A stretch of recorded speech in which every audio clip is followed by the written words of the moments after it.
Hi guys! Good evening. I know it's getting late na pero kailangan pa rin natin mag-night regimen. So, let's start! Gusto ko lang pong magpasalamat sa lahat ng viewers and supporters, sa lahat po ng messages and comments nyo.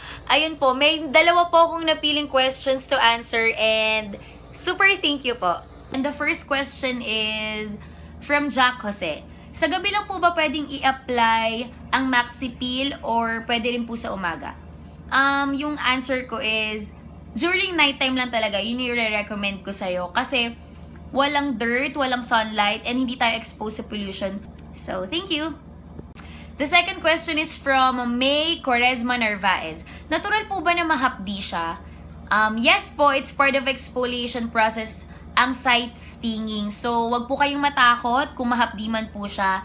And ibig sabihin lang po nun, Maxipil is working. O, di ba? Ganon. So, just follow instructions na lang po carefully. Then, gawin na lang po natin to every night for best results po. And wait lang po, isa pa pong tip is make sure na before using or applying Maxipil in nighttime, dapat po gagawa po muna kayo ng patch test. Mag-apply po kayo dito sa likod po ng tenga nyo. Apply nyo lang po yan and mag-observe po kayo for 48 hours para po makita po natin if ever na may allergy kayo or wala po. So, ayun po.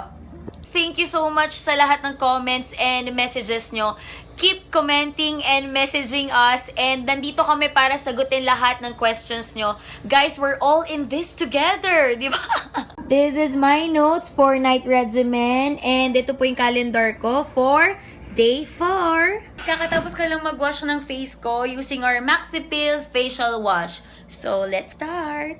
Explain ko lang yung difference between facial wash and facial scrub. Since gumagamit na ako ng Maxipil Exfoliant Solution number 2, hindi na ako gumagamit ng facial scrub. So, may dalawa kasing way of exfoliation. The mechanical and chemical. Yung mechanical, gumagamit tayo ng scrub or panghilod para ma-exfoliate yung skin natin. So, i-rub natin siya, which is may tendency po na magasgas yung face natin or magkaroon tayo ng sugat. Syempre, ayaw naman natin mangyari yun, di ba? Unlike sa chemical, gagamit lang tayo ng Maxipil Exfoliant Solution and after that, i-apply lang natin siya sa face natin and super easy lang. So, hindi na natin kailangan pa ng panghilod or scrub para mag-exfoliate. Mismong solution na yung gagawa ng paraan para mag-exfoliate yung skin natin. So, ayun. Mag-apply na ako ng Maxipil Exfoliant Solution number 2. Okay, 1 to 2 drops is enough. O, di ba? 1, 2. Upward motion ulit. Yan.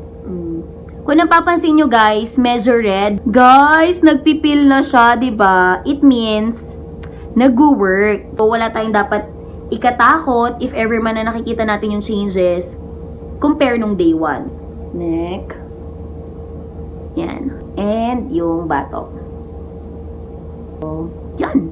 I'm going to apply na the Maxipil Moisturizing Cream and it's our last step for tonight. Okay, gawa ulit ng pattern. Yan. Ito na naman. Pinaka-favorite part ko to eh. Although, favorite ko din yung yan.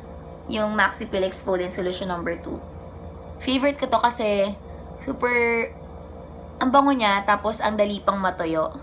Talagang moisturize yung skin natin habang nagpapahinga tayo. And, okay. So, yun. Super bilis lang and super dali lang guys. Kaya kahit pagod tayo, kahit antok na tayo, wag pa rin natin kakalimutan yung night regimen natin. So, good night and God bless you all. Mwah!